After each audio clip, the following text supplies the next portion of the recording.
शम्सु इंदा गुरूबिहा, तो कब्र में उसको मैयत को सूरज गुरूब होता दिखाया जाता है। जैसे असर के टाइम पे नहीं आपने देखा सूरज जब गुरूब हो रहा होता है एकदम ख्याल आता है कि नमाज पढ़नी है।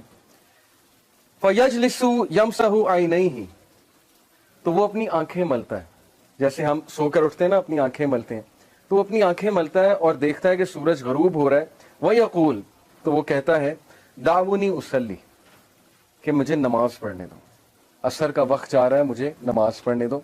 तो फरिश्ते मुस्कुराकर कहते हैं कि वो टाइम खत्म हो चुका है, नमाज का टाइम अब खत्म है, अब नमाज नहीं पढ़नी, अब हिसाब किताब होगा।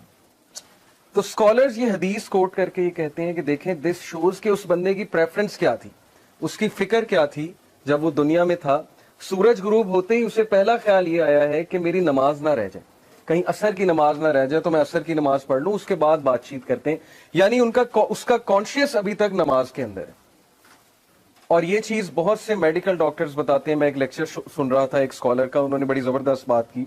उन्होंने कहा कि मैंने बहुत से डॉक्टर्स को लेक्चर्स दिए हैं, डॉक्टर्स मेरी महफिल में आते हैं, तो डॉक्टर्स ने मुझे खुद बताया है कि जो लास्ट कॉन्शियसनेस में बंदे की चीज होती है ना, जो उसने सबसे ज्यादा दुनिया में की होती है, डेथ के टाइम पे वही चीज निकलती है। और वल्लाही उसने खुद बताया, डॉक्टर्स ने खुद बताया कि कुछ जो मरीज होते हैं वो गाने गा रहे होते हैं, यानी at the time of death गानों के लिरिक्स निकल रहे होते हैं। तो ये मेडिकल साइंस भी यही बताती है कि हमारे न्यूरॉन्स के कनेक्शन स्ट्रांग जब बन जाए ना किसी चीज के हवाले से, ज़ाहिर है एक बंदा एक खास महफिल में बैठ रहा है, उसमें एक खास तरह की बातें सुन रहा है या कर रहा है, तो उसके न्यूरॉन्स के कनेक्शन उन बातों के मुताबिक बन जाएंगे और फिर उसके कॉन्शियसनेस में वही चीज होगी। और जब भी वो अनकॉन्शियस होने लगेगा तो कॉन्शियस की वही चीज रिपीट होगी जो असल में वो करता है। ये तो पक्की बात है। तो ये वो शख्स है जिसने नमाज को बहुत फौकियत दी दुनिया की जिंदगी में, और उसकी फिक्र ही ये थी कि मेरी नमाज ना निकल जाए, नमाज ना निकल जाए। तो ये हदीस सुनाने का मकसद ये था कि उसके लिए नमाज मैटर करती थी दुनिया की जिंदगी में, इसलिए कब्र में जाकर भी उसे ये ख्याल आया कि हाय मेरी असर की नमाज ना निकल जाए।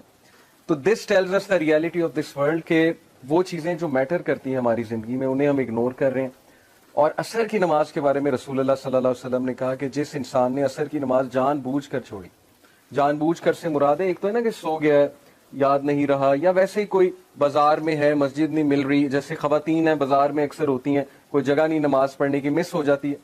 एक है कि जानबूझ के पता है असर की नमाज पढ़नी लेकिन नहीं पढ़ी, it is as if he lost his whole family. सही बुखारी की हदीसें ऐसे हैं जैसे उसकी पूरी फैमिली चली गई। और एक हदीस में आता है कि उसके सारे अमाल बर्बाद हो गए, इट इज एज इफ उसके सारे अमाल बर्बाद हो गए। ये भी सही बुखारी की हदीस है। तो इसलिए अल्लाह ताला ने कुरान मजीद में सलातुल वुस्ता की हिफाजत की बहुत तलकीन की, और सलातुल वुस्ता इज द मिडल सला। असर की बहुत अहमियत है असर की नमाज की, ओके। तो कुछ भी हो जाए असर की नमाज न छोड़ा करें।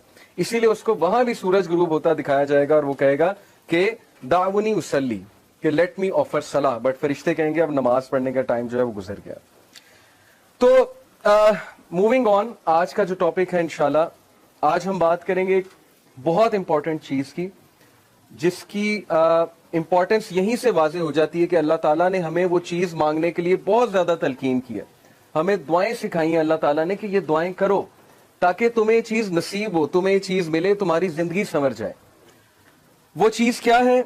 Late me show you this picture to you. और मैं अगर आपसे पूछूं कि हम दुआ करते हैं, माशाल्लाह सब करते हैं, चाहे जैसा भी है इंसान, गुनाहगार है, हम सब गुनाहगार हैं, नमाजी है, बेनमाजी है, जैसा भी है, मुसलमान तो है, अल्लाह से दुआ तो करता है, डेफिनेटली करता है। तो हमें देखना है कि हमारी मेजॉरिटी दुआएं क्या होती हैं। क्या हमारी दुआएं सिर्फ दुनियावी होती हैं कि अल्लाह मेरा रिश्ता इधर करा दे, मुझे ये पसंद आ गया, मुझे ये शख्स दे दे, ठीक है, इन दुआओं में कोई हर्ज नहीं है। अगर कोई पसंद आ जाए तो उसके बारे में ये हलाल दुआ करना ये बड़ी अच्छी बात है कि मैं हराम से बचना चाहता हूं तो हमारा निकाह हो जाए, लेकिन ऑब्वियसली एक दुनियावी दुआ है।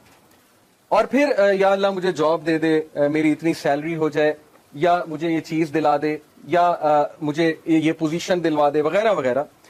ये सारी दुनियावी दुआएं हैं। और इसी तरह बच्चों के बारे में माँ बाप जितनी भी दुआएं करते हैं मोस्टली दुनियावी होती हैं कि अल्लाह इसका यहाँ एडमिशन हो जाए, इसकी जिंदगी संवर जाए, इसको अच्छी बीवी मिल जाए, या इसको अच्छा खामद मिल जाए, वगैरह वगैरह, इसका नसीब अच्छा हो जाए।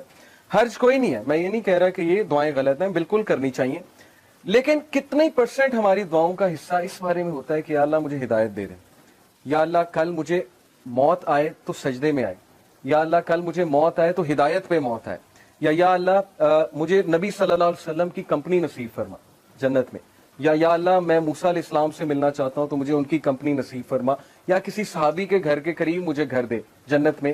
یو انڈرسٹینڈنگ نا کہ دعاؤں کا پیراڈائم ہی شفٹ ہو گیا ہے. دنیاوی تو ہیں ہی، لیکن وہ دعائیں جو ایکچولی میٹر کرتی ہیں، جیسے ابراہیم علیہ السلام کی آپ دعا چیک کریں اور ان کا ویژن چیک کریں.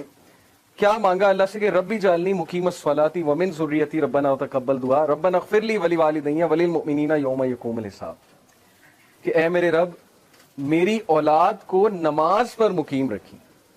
یعنی اپنے لیے بھی دعا کی، اولاد کے لیے، اور اولاد سے مراد پتہ نہیں پشتوں کی پشتیں، کہ میری پشتوں میں سے بے نمازی کوئی نہ ہے. ویژن چیک کریں. ہم تو مانگتے ہیں نا بچے کے لیے جاب مانگتے ہیں، ٹھیک ہے اچھی بات ہے، بچہ جاب پہ لگے، بہت اچھی یونیورسٹی میں جائے پڑھے، لیکن اتنی دعا، یہ دعا کتنے لوگ کرتے ہیں کہ اللہ میری اولاد اور میری پشتوں میں سے بے نمازی کوئی نہ ہے. نمازی بنانا سب کو، اپنا فرما بردار بنانا، عبادت گزار بنانا.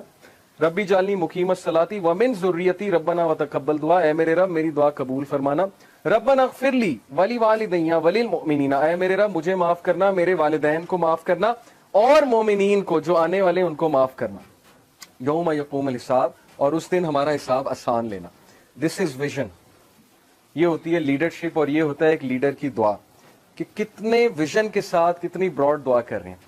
اسی طرح نبی صلی اللہ علیہ وسلم کی فیوریٹ دعا آپ کو پتہ ہے کیا تھی؟ ربنا آتنا فی الدنیا حسنۃ وفی الآخرۃ حسنۃ وقنا عذاب النار. Very comprehensive. حضرت عائشہ کہتی ہیں اللہ کے نبی کی فیوریٹ دعا تھی، اور یہ اتنی کمپریہنسو ہے کہ اس میں ہر چیز آ جاتی کہ Allah give me the best of both worlds. ادھر جو بھی آپ دیں گے وہ بیسٹ دیجیے گا، اور میری آخرت کے لیے بھی اچھا، اور آخرت میں بھی بیسٹ دیجیے گا. تو دعاؤں کا نا تھوڑا سا پیراڈائم شفٹ کیجیے. اصحاب کہف کی دعا، ربنا آتنا من لدنک رحمۃ وہیئ لنا من امرنا رشدا، اے ہمارے رب ہمیں گائیڈ کر سیدھے راستے پہ، اور ہمیں ہدایت میں انکریز کر، اور ہمیں راستہ دکھا، اور ہمیں ثابت قدم کر دے. اس میں سب کچھ آتا ہے اس دعا میں. تو جب بھی آپ کے معاملات آپ کے ہاتھ سے نکل رہے ہو نا، آپ کو سمجھ نہ آ رہی ہو میں کیا کروں، میں کہاں جاؤں، مجھے کوئی پاتھ سمجھ نہیں آ رہا ہے، مجھے کوئی وے آؤٹ سمجھ نہیں آ رہا ہے، تو دس از دی دعا کہ O our Lord show us the way and guide us on that way and make us steadfast on that way. تو اصحاب کہف کی دعا ہے. اس طرح بہت سے انبیاء کی دعا آپ کو نظر آئے گی جس میں آپ کو ویژن نظر آئے گا. موسیٰ علیہ السلام کی دعا، مٹیریلسٹک چیزیں نہیں مانگی ہیں. فرعون سے مقابلہ کرنے جا رہے ہیں، آرمی مانگ سکتے تھے، ویپنز مانگ سکتے تھے، لیکن کہا ربی اشرح لی صدری، اے میرے رب میرا سینہ کھول دے، یعنی مجھے کانفیڈنس دے، مجھے وہ ویژن دے کہ میں چیزوں کو بہت کلیئرلی دیکھ سکوں، شرح صدر دے. ویسر لی امری، اور میرے ٹاسک میں ایز کریٹ کر. ہم اللہ سے کتنی دعا کرتے ہیں کہ اللہ میں پروجیکٹ کرنے جا رہا ہوں، میں یہ چیز کرنے جا رہا ہوں، میں سفر پہ جا رہا ہوں، میرے لیے ایز کریٹ کر. یا اللہ میں خاندانی جو ہے وہ معاملہ نبھانے جا رہا ہوں، میرے لیے ایز کریٹ کر. یا میں جاب کا انٹرویو دینے جا رہا ہوں، میرے لیے ایز کریٹ کر، میرے لیے بہتری فرما اس میں. واحلل عقدۃ من لسانی یفقہوا قولی، اور میری زبان کی گرہ کھول دے، اس میں جو لکنت ہے اس کو کھول دے، اور تاکہ میں تیرے دین کی بات کر سکوں. یفقہوا قولی، میں بہت اچھے سے بات کر سکوں. واجعل لی وزیرا من اہلی ہارون اخی. اور مین پاور مانگی، ریسورسز نہیں مانگے کہ پیسے دے دیں، فوج دے دیں. کہا بس ایک بندہ دے دیں، ایک مخلص ساتھی دے دیں جو میری نبوت میں شریک ہو، ہارون میرا بھائی. اسپیسیفک ہو کے دعا کی. تو ہم نے یہ دیکھنا ہے کہ ہم کیا دعاز کر رہے ہیں. کیا ہم ہدایت مانگ رہے ہیں اللہ تعالیٰ سے؟ کیا ہم اللہ تعالیٰ سے توفیق مانگ رہے ہیں؟ کیونکہ عمر رضی اللہ عنہ نے کہا تھا کہ مجھے یہ ڈر نہیں ہے کہ میری دعا قبول ہوگی کہ نہیں، مجھے یہ ڈر ہے کہ مجھے دعا کی توفیق بھی ہوگی کہ نہیں. یہ بہت بڑی بات ہے کہ میں دعا بھی کروں گا کہ نہیں کروں گا. اصل بات یہ